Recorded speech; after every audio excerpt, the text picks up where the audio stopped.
Ready. Capítulo 16. Parte 3.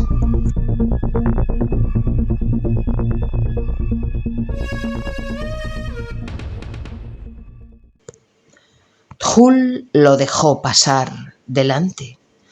Era un signo de amistad y buenas intenciones hacia su invitado forzoso. Dentro de la nave fumigadora, el capitán Vito Hull esperaba rodeado de otros guerreros más. Tampoco eran muchos, unos 12 en total. Sergei calculó sus posibilidades rápidamente. Por su disposición, podría eliminarlos a todos con varios movimientos de combate precisos y certeros. Su lengua era capaz de propulsar un veneno letal, una sustancia ácida, con la cualidad de disolver hasta el metal más resistente en su interior. Y esa arma nunca era detectada por nadie, ni tan siquiera se les podía pasar por la cabeza a los Yautja. La historia de Sergei era la misma que la de los otros engendros como Orhan, Dimitri o Alina. Todos habían sido creados en un laboratorio. Eran una mezcla genética de humano y un ser capturado en alguna zona de Siberia, allá por los años 40. Se trataba de un extraterrestre muy diferente a estos que ahora lo deseaban analizar. Aquel alienígena era un ser bestial y único, con una naturaleza biológica realmente portentosa, de comportamiento feroz e indestructible, cuya sangre se componía de ácido, un ácido corrosivo altamente concentrado.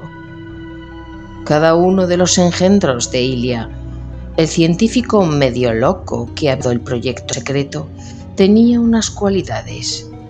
Todos tenían forma humana, pero capacidades especiales provenientes del extraterrestre hallado ya.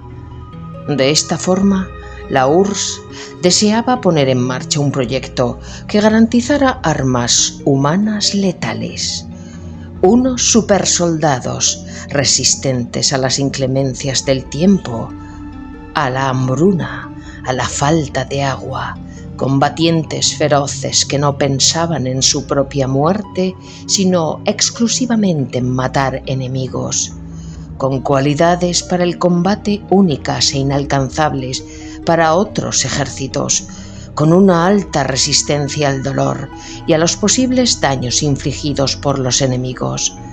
Pero los planes se abandonaron en los años siguientes. A Ilia, el científico, lo destituyeron de sus cargos de manera fulminante. Cerraron el laboratorio de experimentación de armas biológicas y el proyecto se olvidó en un cajón. La URSS dejó de perseguir el sueño imperialista de la expansión mediante la guerra inmediatamente después de la Segunda Guerra Mundial y, a pesar de que tenían muchos frentes abiertos, no deseaban ser descubiertos en un tipo de experimentos que recordaban a los del nazismo. Y por otro lado, la diplomacia lo resolvía casi todo ya en aquella época. ¿Para qué invertir tantos recursos en algo que iba a tener poca usabilidad? Vito Hull ordenó a Hull que se acercara para hablar primero con él.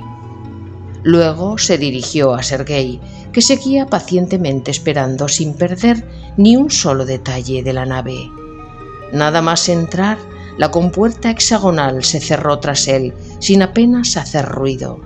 Sin embargo, se fijó en que era de un metal altamente resistente.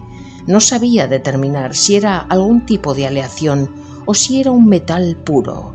Parecía algo pesada para sus pulmones, pero podía respirar perfectamente.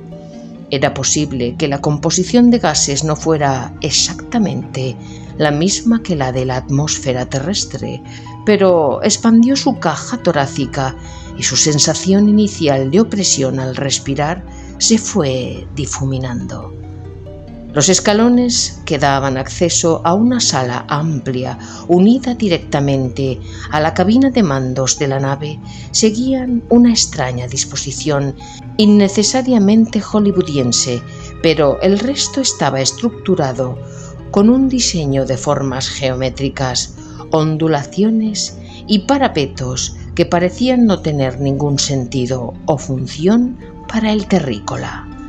Sin embargo, Vito Hall lo invitó con un gesto universal a pasar y acercarse. El capitán era un yautja corpulento, impresionante, algo más grande que el resto y con una expresión que era de severidad y desconfianza.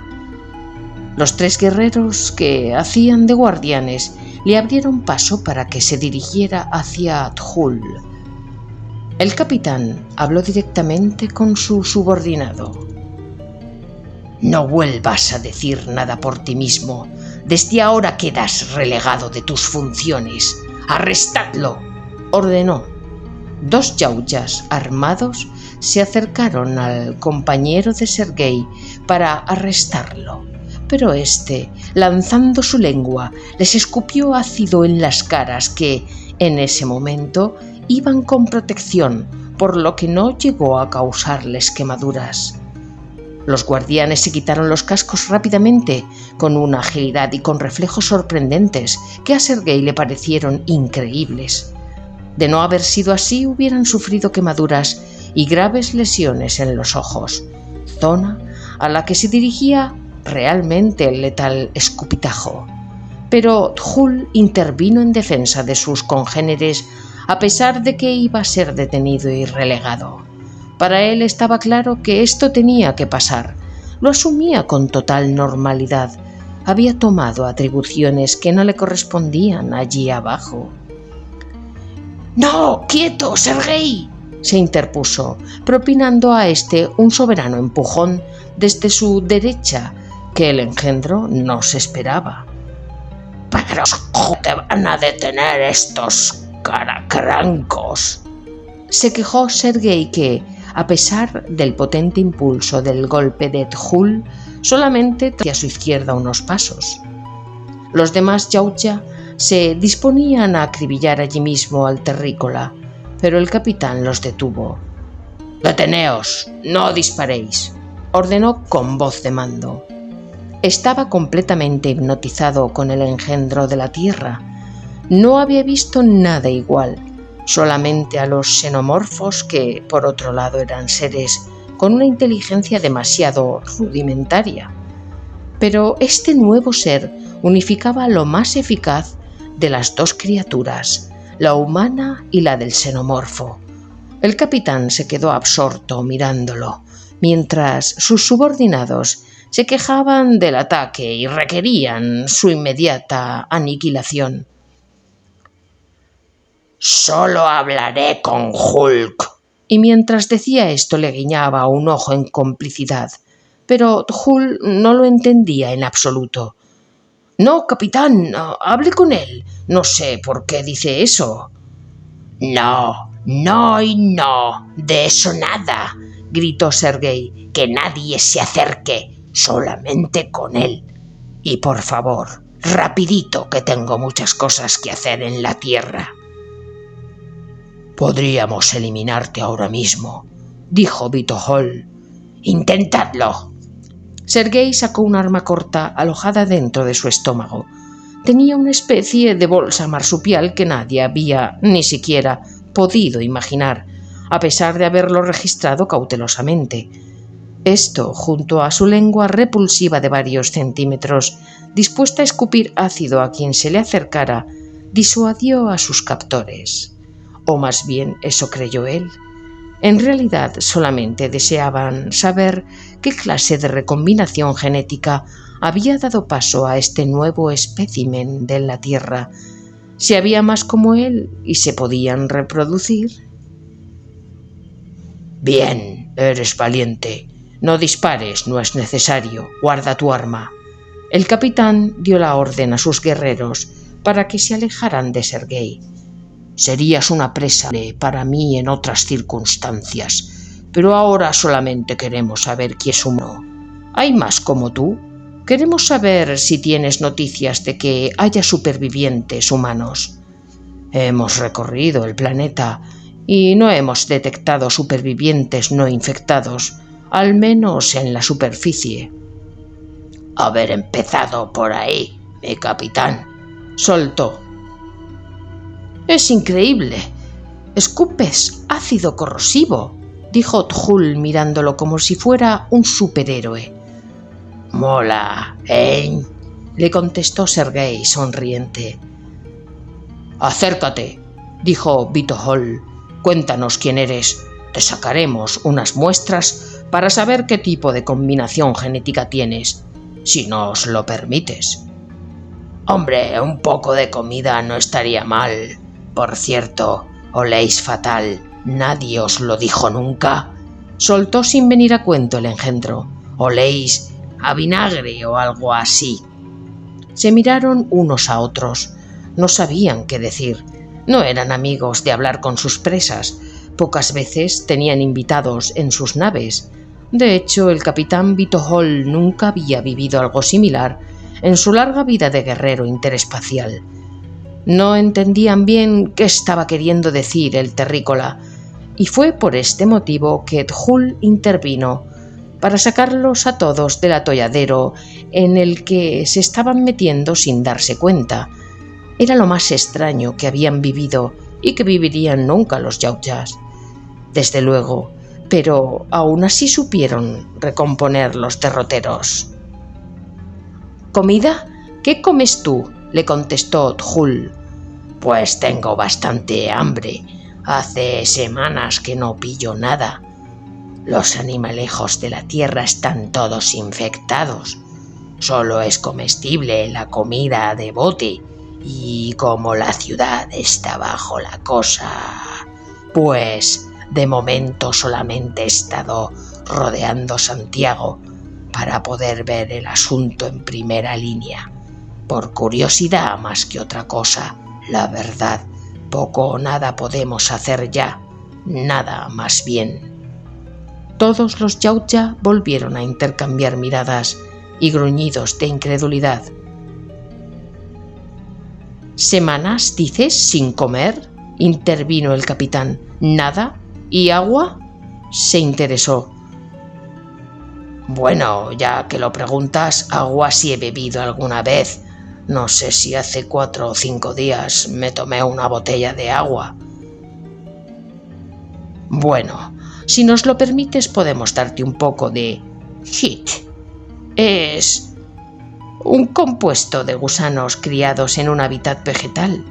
Los desecamos y luego los tomamos en pequeñas cantidades cuando no comemos carne de caza, porque necesitamos comer vegetales y animales. Somos omnívoros, le contestó Tjul. Sí, lo que sea. Si se me hace la boca agua, tienen que estar de vicio. Hace tanto que no como comida casera, contestó el otro, haciendo movimiento con sus manos de que le trajeran aquello ya. Le acercaron una especie de cuenco metálico repleto de unos secos gusanos gordos, como de un dedo de largos y anchos, rojizos, como la arcilla terrestre, que estaban dispuestos sobre un lecho de hojas de color verde apagado, parecidas a las hojas de la higuera. Sergei se dispuso a comerlos con su lengua prensil. Se pegaban en ella mientras se relamía al introducirlos de un solo bocado, porque la largura y el grosor de aquella lengua era mayor de lo que ninguno había imaginado, y la cantidad que le habían servido era como un aperitivo para el humanoide. Sergei sintió el tacto suave y algo cálido del metal del que estaba compuesto aquel cuenco con ambas manos mientras succionaba. El olor de la comida era, sin embargo, excelente, o eso le pareció en aquel momento. Y mientras comía, el capitán seguía hablándole y lo invitó a sentarse en un sillón en una segunda sala, no muy grande, más iluminada que la anterior y con las paredes repletas de dispositivos incorporados en las ondulaciones y recovecos. En ella parecía que aquellos extraterrestres tenían organizadas sus despensas y zonas de refrigeración de su comida. Se fijó en que, más adelante, había una especie de mesa también octogonal que salía de una de las paredes, que quedaba a mano derecha y que hacía una especie de codo con una abertura al final. Por ella los yautja introducían alimentos y estos se calentaban casi inmediatamente. El sistema era parecido a una barra transportadora, pero con protección de cristal por encima. En la parte superior de la barra de bar había un canal central que se abría para poder acceder a los alimentos que estaban dispuestos en cuencos y cálidos en el interior. Con una especie de pajitas grandes sorbían como una pasta gelatinosa. «¡Anda, mira tú! ¡Qué buena idea! ¿Cómo lo hacéis? ¿Os ponéis en fila?», preguntaba con el cuenco en la mano. «Vamos a tomar unas muestras», le dijo el capitán. «Ah, sí, claro. Muy amable, gracias, Capi, por la comida. Saca una muestra. Así me entero yo también de qué estoy hecho». Durante mi vida en el ejército, las explicaciones eran vagas y confusas. Luego hice algunas misiones para los servicios secretos, pero como no soy muy dado a mantener la disciplina y en cuanto se me deja solo voy a mi bola, decidieron recluirme en las instalaciones militares hasta que mi padre, Ilia, mi creador o como queráis llamarlo, vino a sacarme de allí junto a otros como yo. «Entonces hay otros. ¿Cuántos como tú?», siguió dándole coba el capitán Vito Hall. Sí, a ver, cada uno somos distintos, pero creo que genéticamente sí, podría decirse que somos iguales. Y hay, que yo sepa, claro, unos 9 como yo. El viejo andaba un poco fuera de sí, ¿sabe? Quería hacer otro engendro diferente con la genética de la cosa esa, pero murió antes. Vino a Chile porque aquí el vacío legal es mayor que en Rusia y porque la infección comenzó a extenderse desde la Antártida, pasando por la Tierra del Fuego hacia toda la Patagonia y de ahí a todo el continente americano, y nos trajo con él a todos los prototipos de los experimentos de los años 50 que seguíamos en diversas instalaciones militares. En Santiago tenía su cuartel general, pero tuvimos que ir hasta Iquique. Allí, otro como yo, un tal Orhan Statov, andaba con una mujer que era también producto de un experimento. Había dado a luz a un ser mitad humano, mitad cosa. Él era, junto con Alina, el único que seguía operativo dentro del ejército. Más que nada porque eran los más humanos. En su apariencia física, ya sabe. Bueno, pues el Orhan ese mató a Ilia, le metió un tiro en la cabeza cuando volvió de trasladar a la mujer a Santiago. Y nada, eso fue todo. Luego mis colegas y Orhan se quedaron por allí, no sé a qué. Yo bajé corriendo hasta Santiago. Pasaba de andar perdido por el mundo. Pero claro, esto estaba ya todo ido de madre. Mientras relataba toda su odisea, se dejaba hacer. Les costó poder extraer la sangre de las venas. Parecían más bien de un material resistente como el plástico maleable, pero biológico a un mismo tiempo, que soportaba el ácido que corría por sus venas. Pronto tuvieron muestras suficientes para estudiarlo sin problema. «¿Sabes si os podéis reproducir?», preguntó el capitán. «Pues no sé, yo al menos he tenido alguna relación, pero lo que se dice tener hijos no he tenido, pero supongo que sí, porque tenemos órganos sexuales y tal». Hull estaba a su lado sin abrir la boca, pero miraba a su capitán, que estaba entusiasmado con la charla del humanoide y se daba cuenta de que era algo importante para su especie lo que en ese momento estaban haciendo. Sois excelentes, excelentes. Estoy pensando que si pudierais repoblar la tierra como Iliet nos puede infectar, seríais ideales, ideales. Para eso necesitamos hembras como nosotros, supongo. Y los ojos del engendro se abrieron ante el solo pensamiento de esta posibilidad. Tras un par de horas desde que comenzara el encuentro allá abajo en la tierra, Sergei estaba en su salsa, hablando con los Yautja. Para Vito-Hall era todo un logro. Había puesto en conocimiento de sus superiores su hazaña desde el principio, y el visto bueno fue inmediato. Ahora debían exterminar ahí 9.876 de la tierra, con mayor razón. El siguiente paso era la repoblación con seres genéticamente superiores que les darían en pocos años la posibilidad de una caza mayor como jamás hubieran podido ni siquiera imaginar. Pero para eso debían gestar un ser como Sergei en laboratorio. Pero además tenía que ser hembra. Les quedaba mucho por hacer.